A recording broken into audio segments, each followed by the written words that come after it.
নমস্কার বন্ধুরা, আমি সুপর্ণা চলে এসেছি আপনাদের কাছে যোগের অবিশ্বাস্য ইতিহাস, ভারত থেকে বিশ্বজয় এবং যোগার ৫,০০০ বছরের কাহিনী নিয়ে।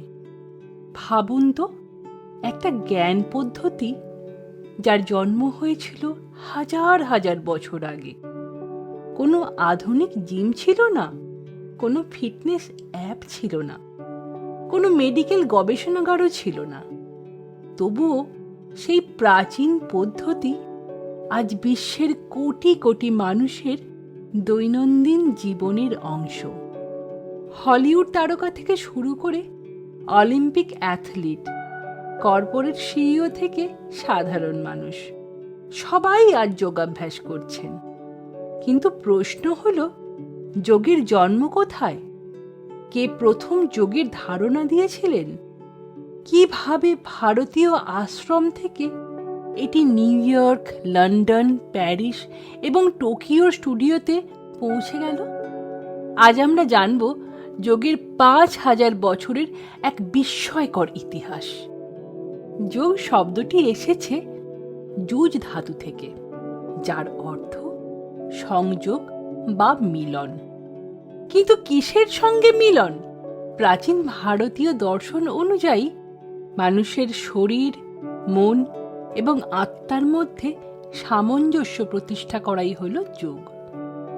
আজ অনেকেই যোগকে শুধু শরীর চর্চা বলে মনে করেন, কিন্তু বাস্তবে যোগ একটি সম্পূর্ণ জীবন দর্শন। এটি শুধু শরীর নয়, মন, চিন্তা, আচরণ এবং আধ্যাত্মিক বিকাশের পথ। যোগের ইতিহাস শুরু হয় কয়েক হাজার বছর আগে। অনেক গবেষক মনে করেন খ্রিস্টপূর্ব ৩,০০০ থেকে ২,৫০০ সালের মধ্যে সিন্ধু সভ্যতায় যোগের প্রাথমিক রূপ দেখা গিয়েছিল। মহেঞ্জোদড়ো এবং হরপ্পা থেকে পাওয়া কিছু শিলমোহরে ধ্যানমগ্ন আসনে বসা মানুষের চিত্র পাওয়া যায়।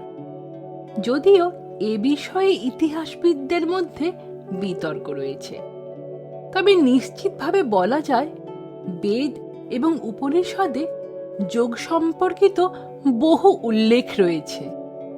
ঋষিরা বিশ্বাস করতেন মানুষের অন্তরের শক্তিকে জাগ্রত করার পথ হল ধ্যান এবং যোগ।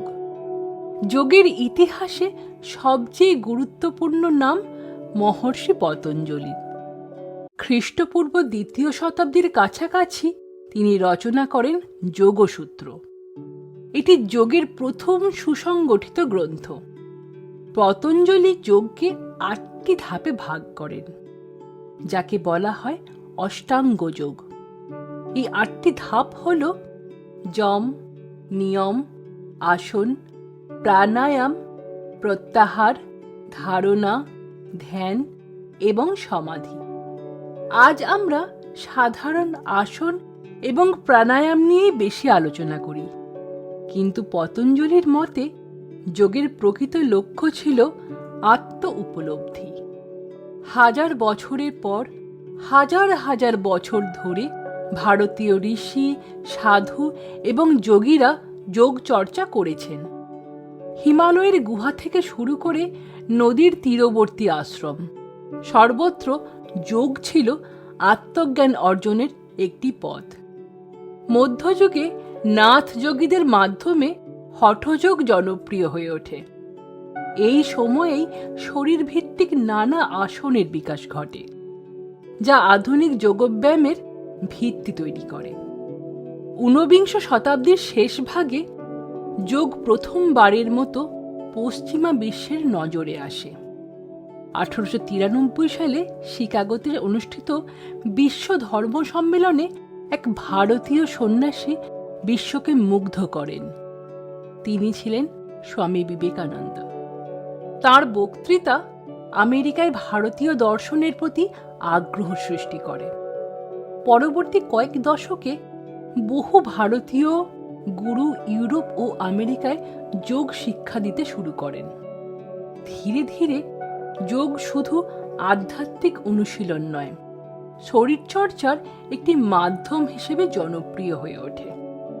20 দশকের মাঝামাঝি সময়ে BKS আয়াঙ্গার, পতব্বি জোশ এবং অন্যান্য গুরুদের মাধ্যমে আধুনিক যোগ বিশ্বব্যাপী ছড়িয়ে পড়ে। হলিউড তারকা, ক্রীড়াবিদ এবং চিকিৎসকরা যোগের উপকারিতা নিয়ে কথা বলতে শুরু করেন। বৈজ্ঞানিক গবেষণায় দেখা যায় নিয়মিত যোগাভ্যাস স্ট্রেস কমায়, রক্তচাপ নিয়ন্ত্রণে সাহায্য করে, ঘুমের মান উন্নত করে এবং মানসিক স্বাস্থ্যের উন্নতি ঘটায়। এরপর আর পিছনে ফিরে তাকাতে হয়নি। 2014 সালে ভারত জাতিসংঘে আন্তর্জাতিক যোগ দিবস পালনের প্রস্তাব দেয়। রেকর্ড সংখ্যক দেশের সমর্থনে প্রস্তাবটি গৃহীত হয়। এরপর থেকে প্রতি বছর 21শে জুন বিশ্বব্যাপী পালিত হয় আন্তর্জাতিক যোগ দিবস। আজ 190-এর বেশি দেশ, লক্ষ লক্ষ মানুষ একসঙ্গে যোগাভ্যাস করেন। এটি ভারতের অন্যতম সফল সাংস্কৃতিক অবদান হিসেবে বিবেচিত হয়। প্রায় 5000 বছর আগে ভারতীয় সভ্যতার বুকে জন্ম নেওয়া একটি জ্ঞান পদ্ধতি, যা শুরু হয়েছিল ধ্যান এবং আত্ম অনুশীলনের পথ হিসেবে। আজ সেটি বিশ্বের কোটি কোটি মানুষের সুস্থ জীবনের অংশ। যোগ শুধু শরীরচর্চা নয়, এটি শরীর, মন এবং আত্মার মধ্যে সামঞ্জস্য খোঁজার এক যাত্রা। একটি এমন যাত্রা যা 1000 বছর আগেও প্রাসঙ্গিক ছিল, আজও আছে, ভবিষ্যতেও থাকবে। আপনি কি কখনো যোগাভ্যাস করেছেন? আপনার অভিজ্ঞতা কি? কমেন্টে অবশ্যই জানান।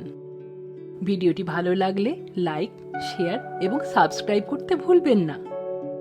আজকের পর্ব এখানেই শেষ হলো। আবার ফিরে আসব পরবর্তী পর্বে নতুন কোনো তথ্য নিয়ে। সঙ্গে থাকুন এবং আমাদের ভিডিওটি ভালো লাগলে আপনাদের প্রিয়জনের সাথে শেয়ার করুন। ধন্যবাদ।